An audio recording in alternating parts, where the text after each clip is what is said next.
Greetings and salutations, ladies and gentlemen, and welcome once again to the Storyteller's Corner.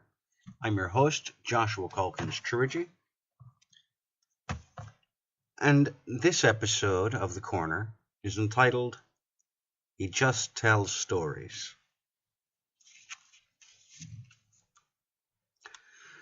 When Isaac Asimov first wrote about telephones that could be carried in a pocket and computers that would fold open to fit in a person's lap, he was seen not as a visionary, but as a kook, and a dreamer of the phantasmagorical.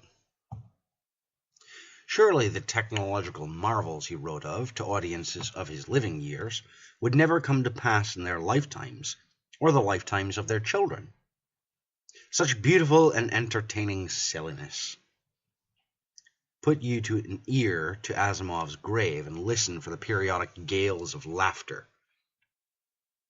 They dismissed him because he, quote, just told stories. Because he was a pulp sci-fi writer. Nobody wanted to imagine that there could be genuine truth or merit to what he wrote, because it would mean that dreamers might in fact be oracles of a kind. Yet the engineers and computer scientists were heard out and applauded and cheered on, those men and women who transformed those crackpot dreams and theories into workable theories, and then onward into real, functional tools. They were paid heed because they weren't, quote, telling stories. These were people of science, of academia. It is in much the same way that Dr. Jordan Peterson seems to have, quite inadvertently, stolen the deserved thunder of another storyteller. Allow me to explain. Dr. Peterson has, on several occasions, clearly marked postmodernism/postmodernists as the font of his disagreement and source of his dismay. The moral relativism and desire to wash away the concept of value, ideals frothily championed by extreme left postmodernists, is anathema to the veteran psychologist. He rails quite animatedly against this group and their ideology, and for good reason. These are the same folks who often cry out for anarcho-communism to win the day, without really digging down to the bedrock of what that will result in. To quote the storyteller who saw all of this coming some 25 years ago, they were voting for Stalinism or voting for an end to all voting.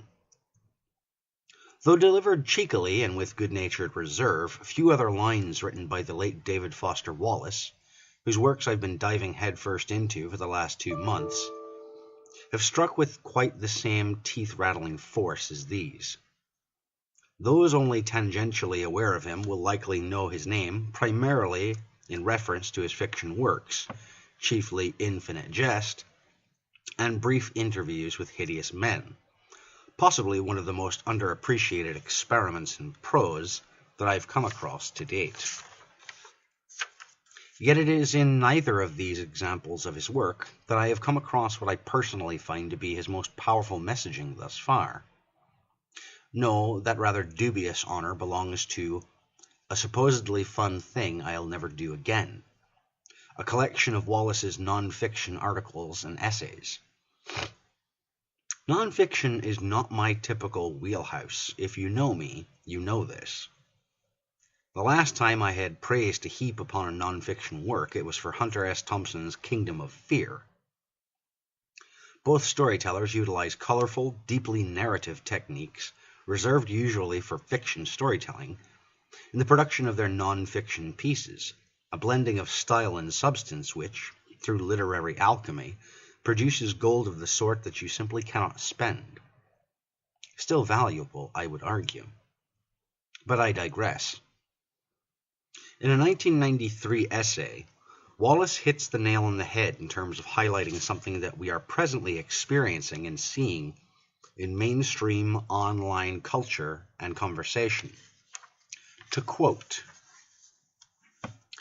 "The next real literary or social rebels in this country might well emerge as anti-rebels, born oglers who dare somehow to back away from irony, who have the childish gall to actually endorse and instantiate single entendre principles, to say what they mean. They will treat with old, untrendy human troubles with reverence and conviction. They will eschew self-consciousness and hip fatigue. They'll be outdated, of course, before they even begin, dead on the page. They will seem too sincere, clearly repressed, backward, quaint, naive, anachronistic. They will be genuinely enthusiastic, rather than too cool to care. And that will be the point. That's why they'll be the next real rebels. Because rebels risk disapproval. Among postmodernists, they will be precisely that. End quote. These are points and criticisms Peterson has raised, and like a potent spectre, the messages penned by Wallace as literary observations possess the Canadian psychologist and speak through him. Even the professor's critique that the postmodernist desire to destroy systems of value without a clear plan for how to then install a new system is not a new concept. It was clearly put forth in Mark C. Miller's Deride and Conquer, an essay from 1988 which focused on the wretchedness of televisual culture at that time. But again, Miller was a journalist chiefly, an observer and author, casually and easily dismissed by so many.